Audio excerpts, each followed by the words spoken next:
¿Qué pasa cuando confiamos tanto en nuestra propia prudencia que nos olvidamos de consultar al especialista? La dependencia, Dios la prueba en las decisiones cotidianas de nuestra vida. La oportunidad es que en lugar de nosotros vivir así ansioso tratando de resolverlo todo en nuestra propia fuerza, ¿qué pasaría si pudiéramos cambiar esa ansiedad por una obediencia valiente que trae verdadera paz y un propósito duradero? Vivimos en una cultura donde la independencia, la autosuficiencia se valora, se promueve. Hazlo tú mismo.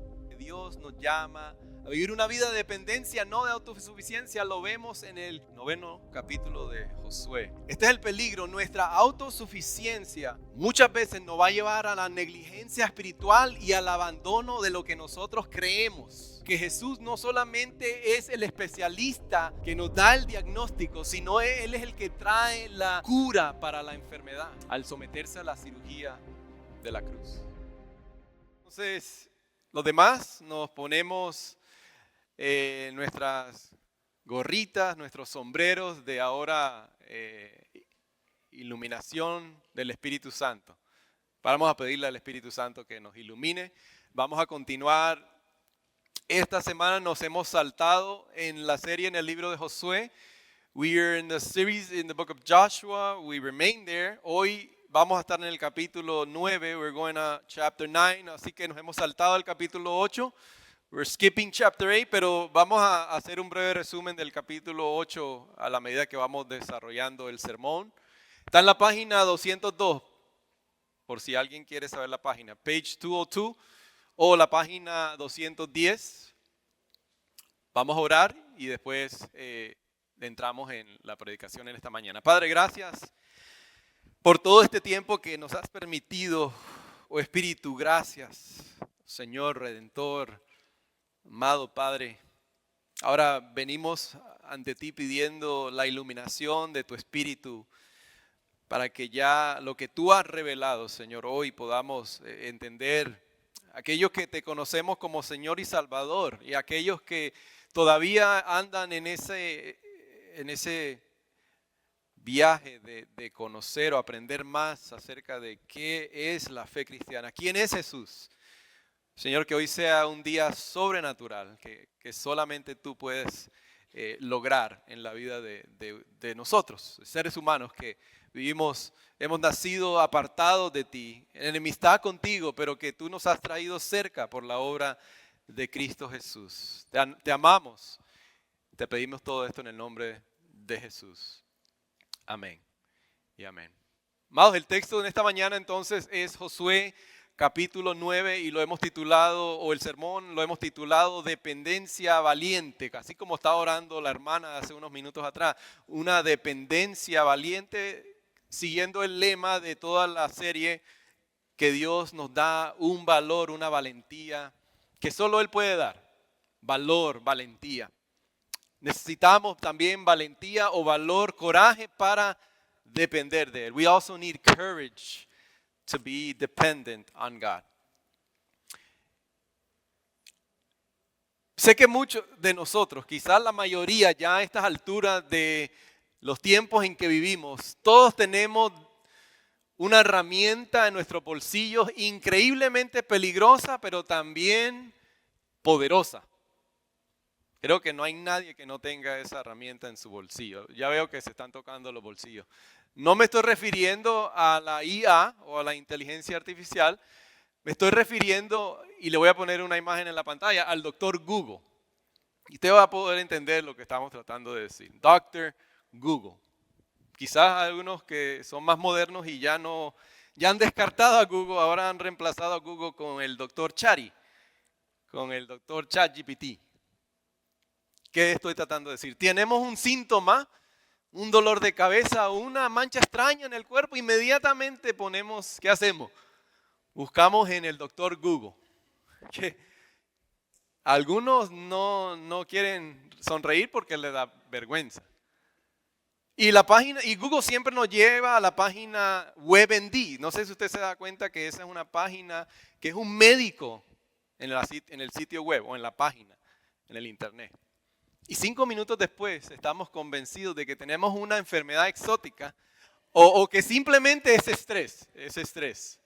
Algunos no ni buscamos en Google porque somos médicos por experiencia y ya sabemos el diagnóstico y sabemos el tratamiento y el medicamento que la persona debe de tomar.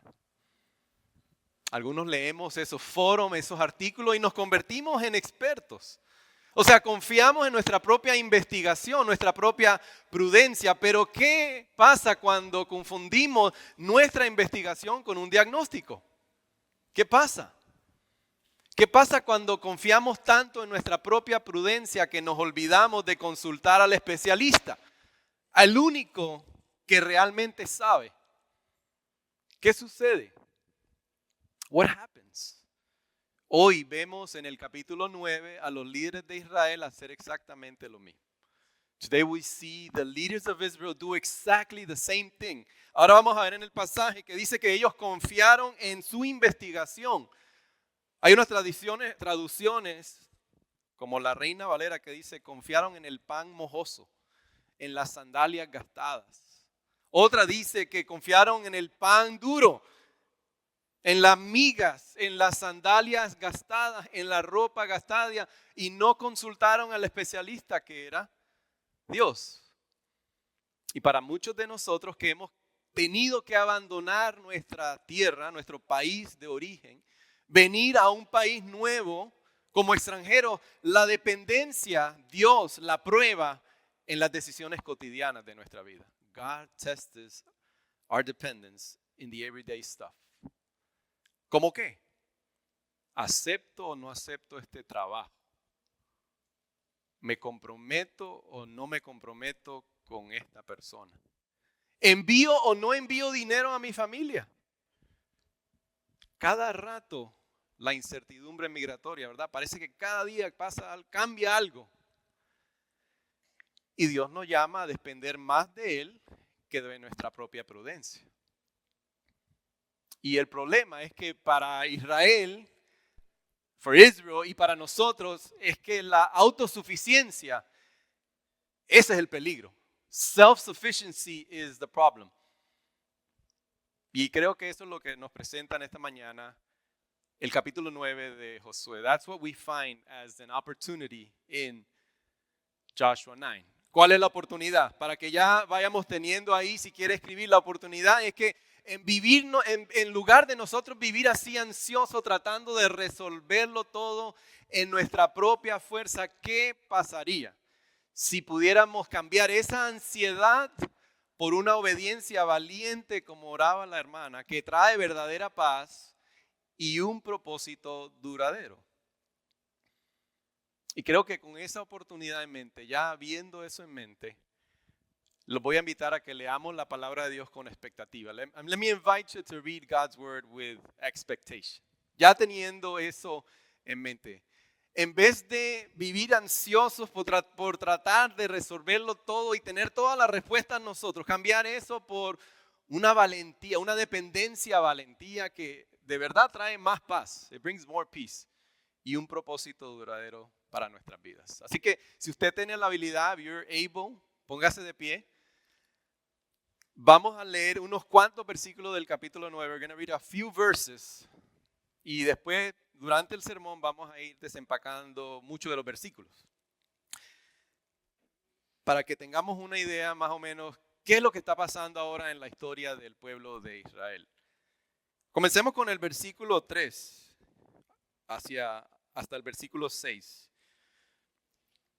Dice lo siguiente la palabra de Dios. Los Gabaonitas, al darse cuenta de cómo Josué había tratado a las ciudades de Jericó y de Jai, escuche bien lo que dice ahora, maquinaron un plan. Enviaron unos mensajeros cuyos asnos llevaban costales viejos y odres para el vino, rotos y remendados. Ellos iban vestidos con ropa vieja y tenían sandalias gastadas y remendadas. El pan que llevaban para comer estaba duro y hecho migas.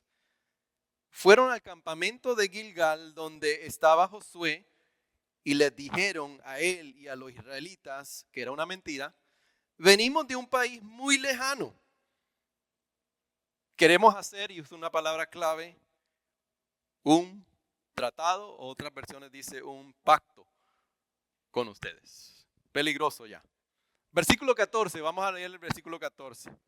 Aquí el versículo clave, creo que desarrolla todo el capítulo 9. Dice, los hombres de Israel, incluyendo Josué, participaron de las provisiones de los gabaonitas. Ojo, pero no consultaron al Señor. Entonces Josué hizo con ellos otra cosa peligrosa, un pacto de ayuda mutua, y se comprometió a perdonarles la vida, y los jefes israelitas ratificaron el tratado. Wow. Pero desafortunadamente, 3 días después de haber concluido el tratado con los gabaonitas, los israelitas se enteraron de que eran sus vecinos y vivían en las cercanías. Esto es palabra de Dios. Pueden tomar asiento. Wow, qué historia tan escalofriante, que nos enseña una verdad fundamental en el capítulo 9. Solamente una cosa, just one thing. Nos enseña muchas cosas del capítulo 9. There's a lot of things in chapter 9, pero solo una quiero compartir con ustedes en esta mañana. Y es una verdad, it's a tough truth. Es una verdad escalofriante. Y es que Dios nos manda a una vida de dependencia, no de autosuficiencia. He commands a life of dependence, not self-sufficiency. Todos decimos sí, estamos de acuerdo. Pero la palabra dependencia nos incomoda. Dependencia nos incomoda. It makes us uncomfortable porque vivimos en una cultura donde la independencia, la autosuficiencia se valora, se promueve. Hazlo tú mismo. ¿Cómo vas a trabajar para alguien? Tú no vienes a este trabajo a este país para trabajarle a alguien. Tú vienes aquí para ser tu propio jefe. Confía en tu corazón, confía en tus emociones. Es más, hay una abreviación en inglés, se dice DIY, hazlo tú mismo.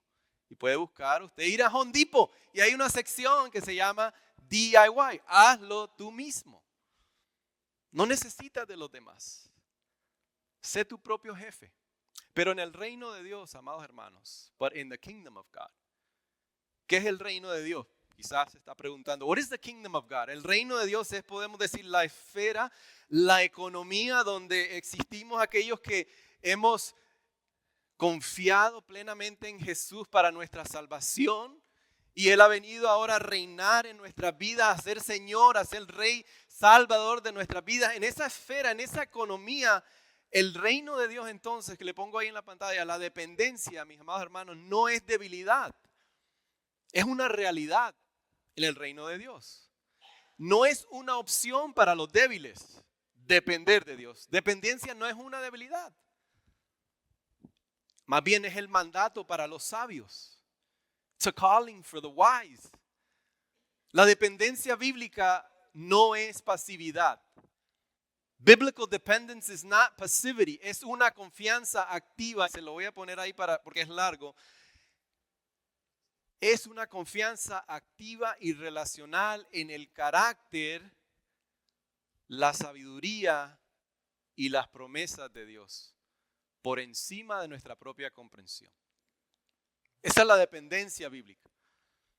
No pasiva, es confianza activa relacional, que significa que tengo que tener primero una relación con Dios a través de la persona de Jesús. Pero que confía en su sabiduría, en las promesas de Dios, como hemos visto hasta ahora. Descansa en su presencia por encima de nuestra propia comprensión. Es la diferencia entre, si regresamos a la analogía, de consultar al chat o a doctor Google y confiar en el especialista. Esa es la diferencia. Y este principio que les compartí al comienzo, que Dios nos llama a vivir una vida de dependencia, no de autosuficiencia, lo vemos en el 9º capítulo de Josué. No explícitamente. We don't see it explicitly. Lo vemos implícitamente. We see it there implicitly. Lo vemos como un concepto porque la palabra en sí no está, pero Si usted vuelve y lee el versículo 14 conmigo, por favor. Dice que después de que los gabaonitas se presentan su evidencia, they show their evidence, el pan, los vinos, los odres con vino, que tienen ropa vieja, que está gastada, las sandalias. ¿Qué es lo que nos dice el versículo 14? Mírenlo conmigo otra vez. Ojo, los hombres de Israel participaron de lo que trajeron los gabaonitas. Y aquí está la palabra clave, pero no consultaron al Señor. Ahí está el peligro. No consultaron al Señor. Y ahí nos empieza a incomodar un poco porque a mí, no a ustedes, a mí. ¿Por qué tengo que consultar siempre a Dios? No es ayúdate que te ayudaré. Fíjense que no era una forma, no es que ellos no tuvieron cómo consultar a Dios, porque vamos a decir, bueno, vamos a darle el beneficio de la duda a Josué. No tenían tiempo para hacerlo. Sí tenían tiempo para hacerlo. Lo habían hecho hasta ahora. Jericó, el Jordán, Dios va con nosotros. Dios está con nosotros. Pero pasaron de Dios está con nosotros, si Dios no podemos lograr nada, a decir, Dios, quédate tú tranquilo ahí, que esto lo tenemos nosotros. Esto lo podemos nosotros. Ya no necesitamos de ti.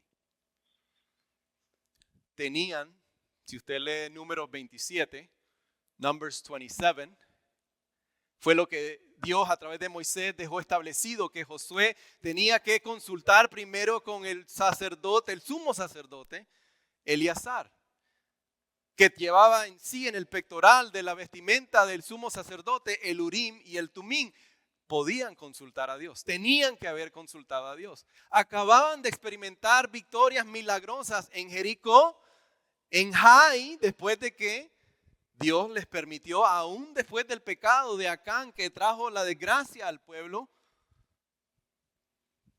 Pero ¿qué pasa? Después del éxito viene la arrogancia. Viene la autosuficiencia. Ya no necesitamos consultar a Dios. ¿Para qué consultar a Dios con Él? Si nosotros podemos.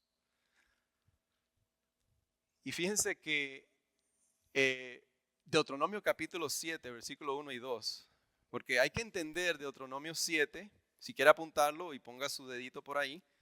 Pero sin estos dos capítulos no podemos entender el capítulo 9 de Josué. Without understanding Deuteronomy 7 verses 1 and 2 and Deuteronomy chapter 20, we can't understand Joshua 9. No podemos entenderlo. Aquí es donde está el dilema del capítulo 9. Miren lo que dice Deuteronomio 7 del 1 al 2.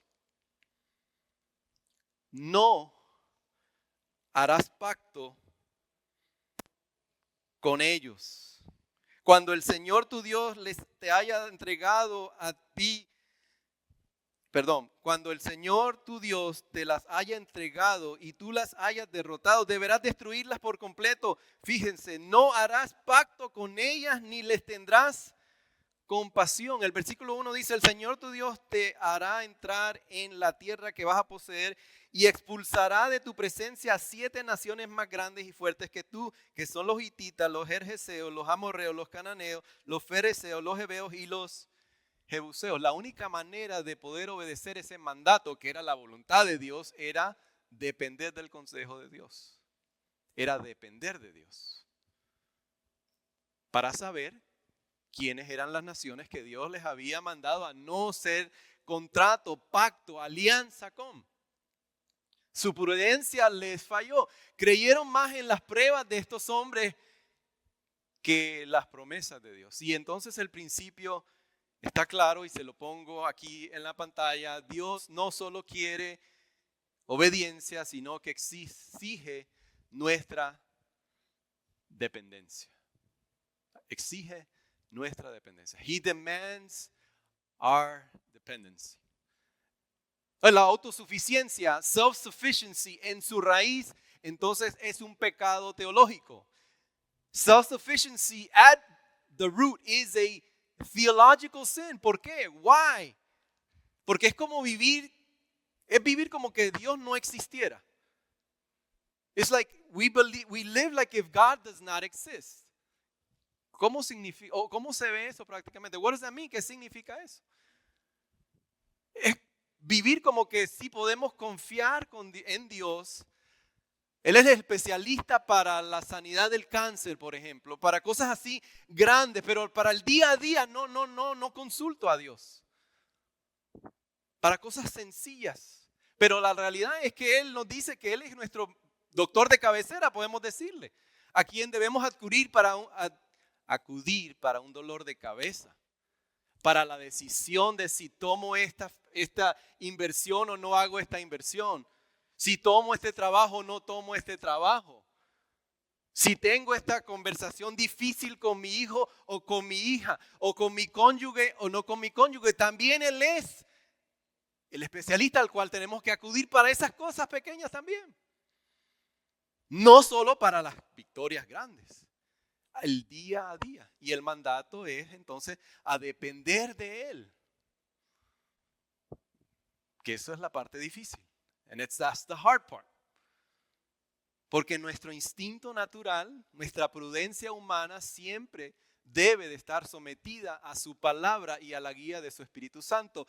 Israel confió más con sus ojos y con sus estómagos en este capítulo 9. No dice que recibieron las provisiones, o sea, comieron, se beneficiaron de lo que trajeron los gabaonitas, pero no confiaron en sus oídos espirituales. They did not trust in their spiritual ears. Y es absurdo, más para ellos creo que para nosotros, para darnos a nosotros el beneficio de la duda.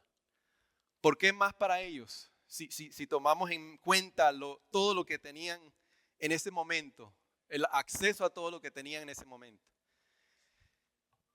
Y es como tener el teléfono personal del arquitecto de su apartamento, digamos, o el lugar donde usted vive. El arquitecto, el plomero principal, usted tener el número de él, es su amigo, es personal el número que usted tiene, pero le pasa algo en el baño, se rompe una llave en la casa y usted en vez de llamarlo a él, busca en Google, ¿qué debo hacer para... Si tienes ahí mismo, eres amigo del plomero, el arquitecto del edificio. Josué tenía una línea directa con el creador del universo. Y en lugar de ir a él, confió en el pan viejo, el pan mojoso. Entonces el principio es que la dependencia es la única forma de caminar con el especialista. Dependence is the only way to walk with the specialist. Sin embargo, el problema es que nuestra autosuficiencia, escuche bien la palabra, nos lleva a la negligencia espiritual y al abandono de nuestras creencias.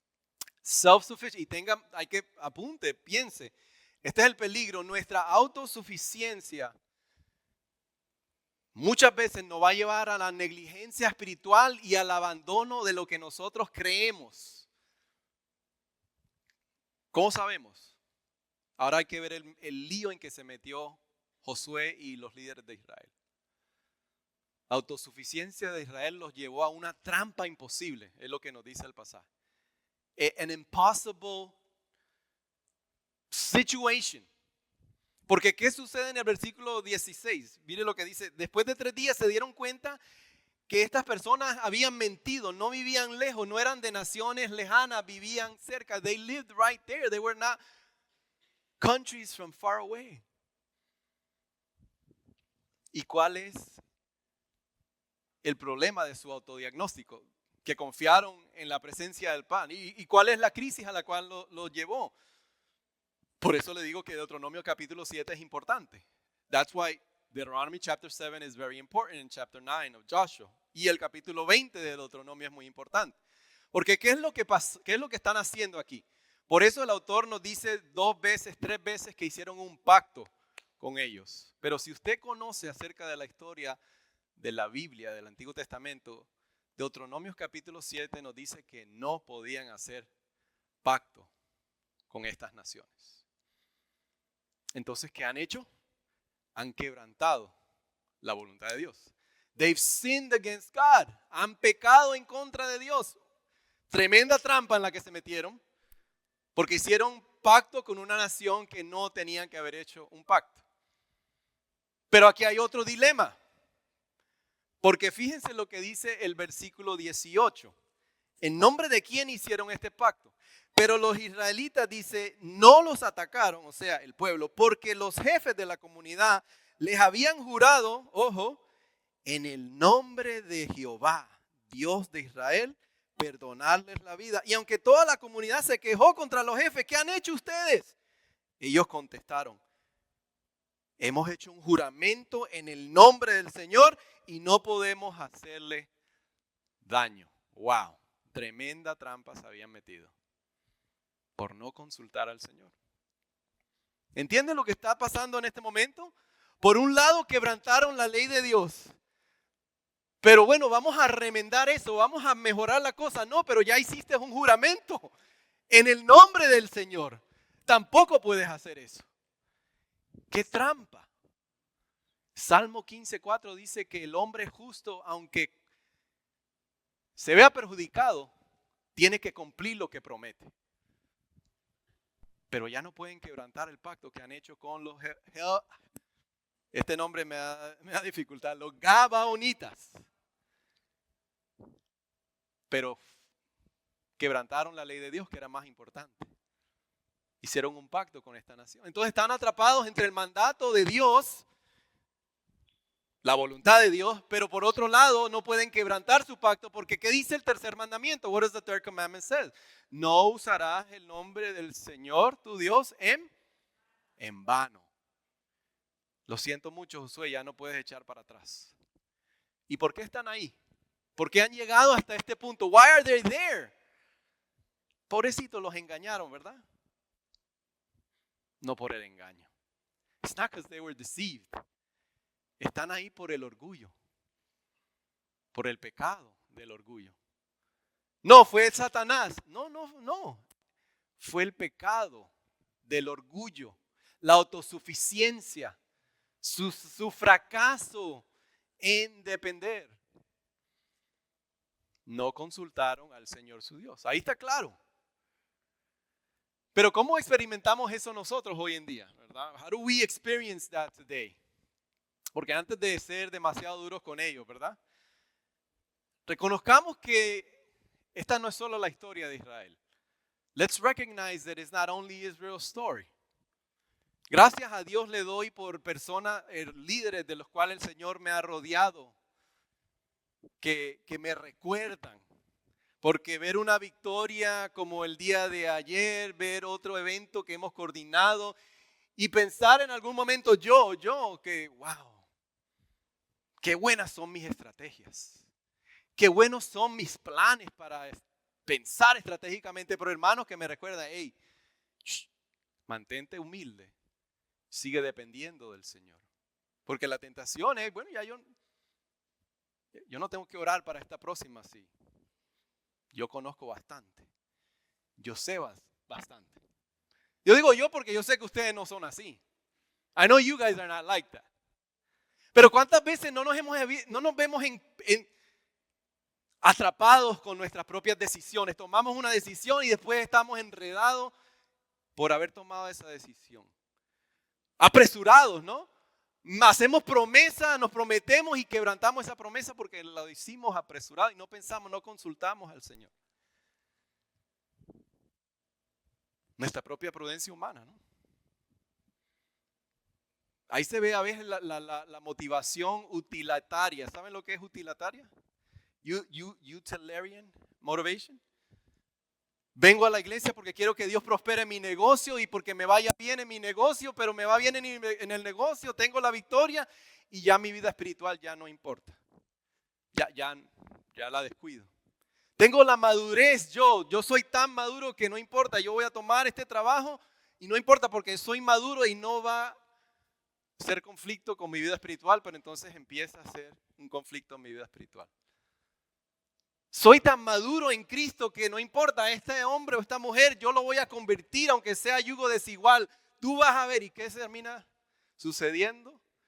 La batalla en el mismo hogar. La guerra espiritual en el mismo hogar. Por no haber consultado primero al Señor. No haber orado primero. Es la voluntad tuya. Eso es lo que así funcionaba el Urim y el Tumim. Iban al sacerdote. Dios le dice en Deuteronomio, número 27, perdón. Moisés, yo voy a poner a Josué. Pero Josué no va a dar un paso adelante ni uno hacia atrás sin primero consultar al sacerdote. Porque el día que lo haga, vendrá la derrota. Y fue lo que sucedió. Pero ¿por qué preferimos el diagnóstico del doctor WebMD? Why do we prefer that diagnosis? Vamos a regresar un poco, a reírnos un poco a la analogía. ¿Por qué preferimos ese diagnóstico? O el tratamiento que nos da. Yo me atrevo a decir que la autosuficiencia se vuelve como un ídolo en el corazón. Porque podemos tener el control. ¿No? Nos da control. Los diagnósticos que nos puede dar. Porque a veces nos da miedo lo que nos puede decir el especialista. ¿No es así? Si vamos al especialista, él puede que nos dé un diagnóstico que no nos guste. Pero WebMD yo lo puedo mantener aquí y decir, ok, tomo esto, no tomo esto, y si quiero, y nadie se da cuenta. Pero a veces el especialista puede darnos un diagnóstico que no queremos escuchar. Nos puede decir, la verdadera enfermedad, ¿sabes lo que es, hermana? Es el orgullo en tu corazón. La verdadera cirugía que necesitas es perdonar a esa persona. Pero eso me da miedo. Es tu estilo de vida que tienes que abandonar. Ese es el diagnóstico. Esa es la cirugía. Tienes que dejar ese estilo de vida. Pero nuestra autosuficiencia es como una hoja de higuera, ¿no? Así como Adán y Eva después de la caída que se trataron de cubrir para no tener que rendirnos. Entonces confiamos en nuestra prudencia, pero en el fondo no queremos que nadie, ni siquiera Dios, nos diga qué hacer. Entonces estamos como Josué. We're like Joshua. ¿Qué le pasó a Josué? Atrapado dentro de una trampa que él mismo creó, no fue que lo engañaron. Y entonces este texto está gritando por un Salvador que pueda liberarnos. This passage is screaming for a Savior who could free us. De liberarnos de las violaciones de este pacto que nosotros no podemos hacer. We can't free us from the violations of this commandment. Y la buena noticia es esa, que Jesús carga con la maldición por tu y mi autosuficiencia. Y nos ofrece su dependencia. And he offers us his dependence. En este capítulo vemos la necesidad de alguien que pueda pararse en esa brecha imposible que nosotros no podemos. Alguien que pueda satisfacer la justicia del mandato roto de Dios. Y a la misma vez la santidad de su nombre que fue profanado.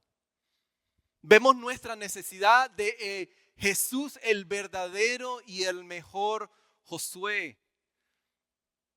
Porque fíjense en este detalle, look at this detail. Mientras Josué no consultó a Dios, lo dice el pasaje, no consultó a Dios. Jesús vivió cada segundo en perfecta consulta de Dios el Padre. Y es lo que dice Juan en el capítulo 5, no es por gusto que lo dice. Él dice, yo no puedo hacer nada por mi propia cuenta. Juzgo solo según lo que oigo y mi juicio es justo.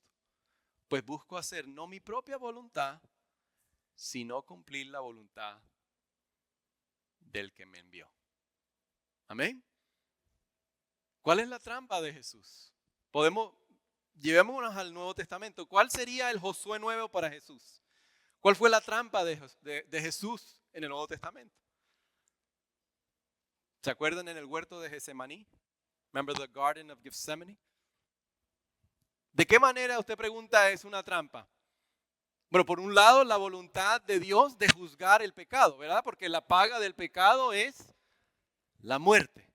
Pero por el otro lado, la realidad de la cruz y su voluntad humana que clama, Padre, si es posible, pasa de mí esta copa. Pero su perfecta dependencia se somete y dice, pero que no se haga mi voluntad, sino la tuya. Y se pregunta, pero ¿cuál maldición? What are the how do you say it in English? The curses. ¿Cuáles son las maldiciones del pacto a la cual se está enfrentando Jesús? Bueno, miren el capítulo 8 de Josué. Go back to chapter 8 of Joshua. Y mire el versículo 34, cuando el pueblo renueva el pacto con Dios, o Dios con el pueblo. Y mire lo que dice. Luego Josué leyó todas las palabras de la ley, ojo, tanto las bendiciones como las maldiciones, según lo que estaba escrito en el libro de la ley. Maldiciones, ¿por qué? Porque todos hemos pecado contra Dios. Todos hemos quebrantado la ley de Dios, en palabra, en pensamiento y en obra.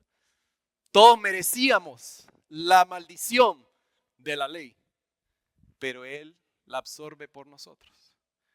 Esa fue la trampa de Él. Por un lado, entra por nosotros la cruz.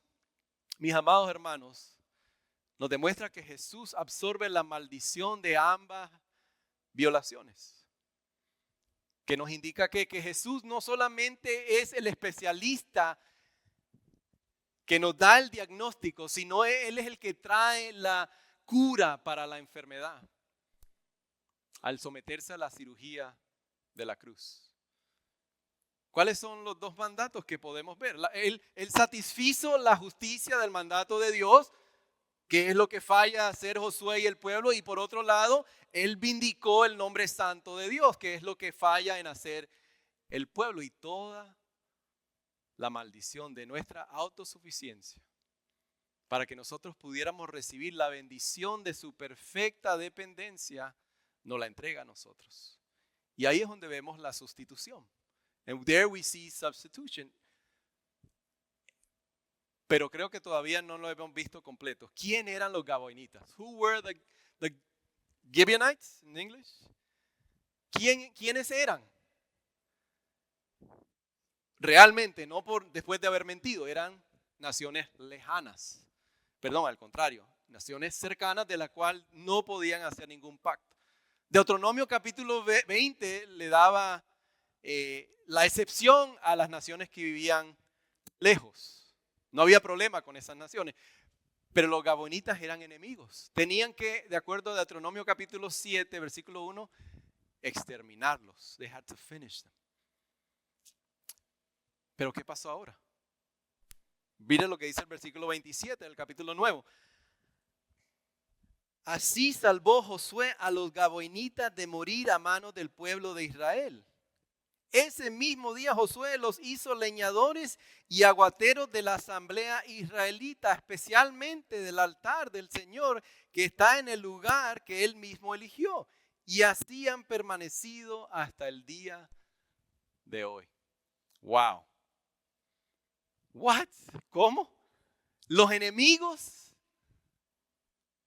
¿Y quiénes somos nosotros? Who are we? ¿Quiénes somos como seres humanos? Enemigos de Dios. Enemistad con Dios. Extranjeros destinados a la separación eterna de Dios. Porque la paga del pecado es la muerte. Pero por un pacto de sangre, dice la Biblia, que hemos sido perdonados, salvados y ahora traídos cerca, pero no para ser destruidos, sino para servir en la casa del Señor como hijos y como hijas. ¿Es eso o no es eso gracia? Es gracia, es asombroso. El mismo pueblo que debía haber sido destruido ahora es traído por un pacto al servicio del santuario de Dios. Y eso igual somos usted y yo. Ahora, ¿qué significa entonces ahora para ir aterrizando el avión? ¿Qué significa para nosotros? What does that mean for us? Primero, yo creo que ya no se basa, tu identidad y mi identidad no se basa en tu prudencia, ni se basa en tu autosuficiencia, para empezar a aplicar. Your identity and my identity is not based on your prudence or your self-sufficiency. Porque si estás en Cristo, Tu identidad ahora es hijo y hija del especialista. Ya no tienes que fingir que tienes todas las respuestas. Tu vida y mi vida ahora es definida por su perfecta dependencia. ¿Amén? Pero a la vista de su gracia y empoderados por el Espíritu, ahora el llamado entonces es renunciar a nuestra autosuficiencia para abrazar una vida de dependencia, pero práctica del Espíritu Santo. In a practical way. ¿Se acuerdan lo que dijimos al comienzo de cambiar? ¿Qué tal si podemos cambiar esa ansiedad de tener que hacerlo todo en nuestras propias fuerzas y depender o abrazar una dependencia valiente que nos traiga verdadera paz? Ahora podemos ver cómo es posible. How is that possible? Ahora, ¿cómo se ve de una manera práctica mañana lunes por la mañana? ¿Cómo se ve eso? How do you see that practically? Yo le propongo que es una pausa santa. It's a holy pause. ¿Qué es esa pausa santa? Gracias por preguntarme. ¿Cómo se ve? Digamos que usted reciba ese mensaje de su cónyuge, su hijo, su jefe. Correo electrónico o esa expresión de esa persona que te hierve la sangre. ¿Le ha pasado eso a ustedes? No, a ustedes no. Que le hierve la sangre. ¿No? No, a nadie le hierve la sangre aquí. Pero se despierta el doctor Google por dentro de ti, interno. Se activa. Y tu prudencia te dice, no, tienes que responder ahora mismo. Tienes que defenderte, tienes que ganar esta discusión. Y disparas una respuesta, una palabra en 10 segundos o 20 que te deja todo el día sintiéndote mal, triste, arrepentido. Pero, ¿qué es la pausa santa? What is the holy pause? Bajas el celular, apagas la computadora, como sea. Y no es por miedo, ¿verdad? Ya no es por miedo, nada, no es fuérzate para ser más dependiente de Dios. No es por miedo, ahora es por gracia, es un privilegio ahora, es una oportunidad que tenemos. Y la pausa santa te dice, ok, piensa por un momento, tu identidad no está en esa pelea. Mi justicia, tu justicia no depende de ganar esa discusión. Cristo ya me vindicó a mí. Por lo tanto, 30 segundos, 1 minuto. Espíritu Santo, dame tu sabiduría. Dame tus palabras, Señor. Señor, yo sé que mi carácter, mi personalidad es no tener peros en la lengua. Pero si no tengo nada bueno para decir, cállame la boca. ¿Cómo puedo honrar a Cristo con esta respuesta que le voy a dar a esa persona?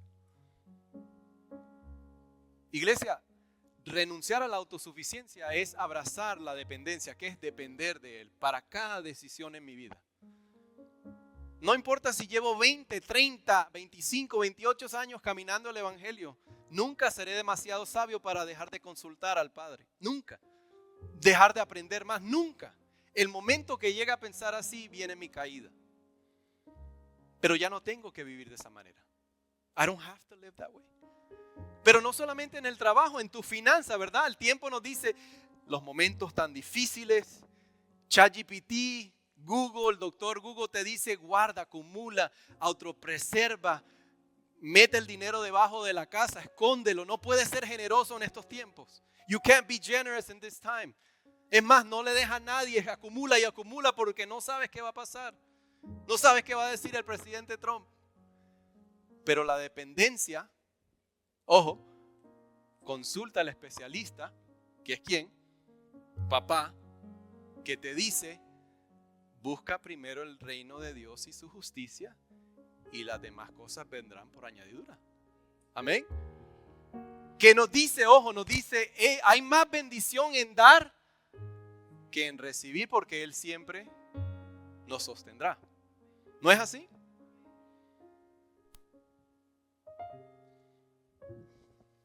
La invitación, mis amados hermanos, final entonces es dejar de confiar en Doctor Google, Doctor ChatGPT y venir al especialista que nos está esperando. Come to Father. Para aquellos que quizás están aquí en esta mañana, porque no los conozco a todos, quizás están explorando. Y yo sé que es muy común hoy buscar en ChatGPT, en Google, qué es la fe cristiana, qué tengo que hacer para ser cristiano. Créeme, no te estoy diciendo que sigas buscando, pero tú no te puedes arreglar tú mismo.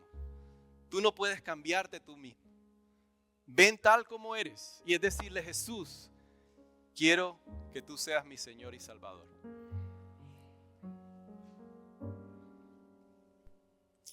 Te dejo con estas preguntas para nosotros, seguidores de Jesús. ¿En qué área de tu vida has estado confiando en tu autosuficiencia en lugar que en el médico? ¿En tus finanzas? ¿En tu carrera? ¿Tus trabajos? ¿Tus relaciones? La invitación para nosotros entonces es soltar ese ídolo de la autosuficiencia y confesarlo y vivir o volver a la práctica diaria de la dependencia para cualquier decisión, pequeña o grande, que es una dependencia humilde. No importa dónde estés, la consulta del especialista está abierta las 24 horas al día. Dios nos manda a vivir una vida de dependencia, no de autosuficiencia. Padre, gracias. Gracias, Señor. Padre, perdóname a mí cuando a veces ese ídolo del control, de la autosuficiencia que me lleva a pensar, después de tantos años, de tanto conocimiento, tanta experiencia, ¿qué voy a necesitar yo ir a un estudio bíblico o una reunión de oración? Gracias, porque tu Espíritu Santo me redarguye y me recuerda, independientemente del tiempo, independientemente de las experiencias, siempre vamos a necesitar una humilde dependencia de ti. Es más, gracias por el don de la oración, el regalo, el medio de gracia, porque nos recuerda constantemente que necesitamos de ti, que nunca hay nada tan pequeño de la cual no debemos acudir a ti. Perdóname por las veces que he pensado que yo lo sé todo, que yo sé más que otro, que yo soy suficientemente maduro para tomar decisiones sin consultarte a ti. Padre, gracias por tu palabra revelada hoy, como Josué, un comandante del ejército de Jehová, un hombre que hasta el día de hoy recordamos, pero que también nos recuerda los momentos débiles, momentos en que surgió, los momentos después de la victoria, que para muchos a veces es donde suele a salir la tentación o a caer en la tentación. Después de una victoria pensamos que ya no necesitamos de las cosas tan esenciales como es acudir a ti, como es depender de ti, como es llegar delante de ti, como es preguntarte qué decisión es lo que tú quieres para nosotros, para nuestra familia. No queremos vivir en ese ciclo, así como el pueblo de Israel, tomando decisiones y nos vemos atrapados porque nos comprometemos o hicimos una decisión que después nos trajo cosas que no teníamos que haber decidido con anticipación por no consultarte a ti, Señor. Necesitamos tu gracia, así como el pueblo de Israel. Gracias porque en Jesús tenemos aquel que siempre vivió dependiendo de la voluntad de Dios el Padre y nos enseña a nosotros. Gracias por la salvación, por la maldición que Él llevó por nuestra autosuficiencia, porque ahora podemos vivir una vida dependiente de Él para honra y gloria de Dios Padre. En nombre de Jesús te lo pedimos todo.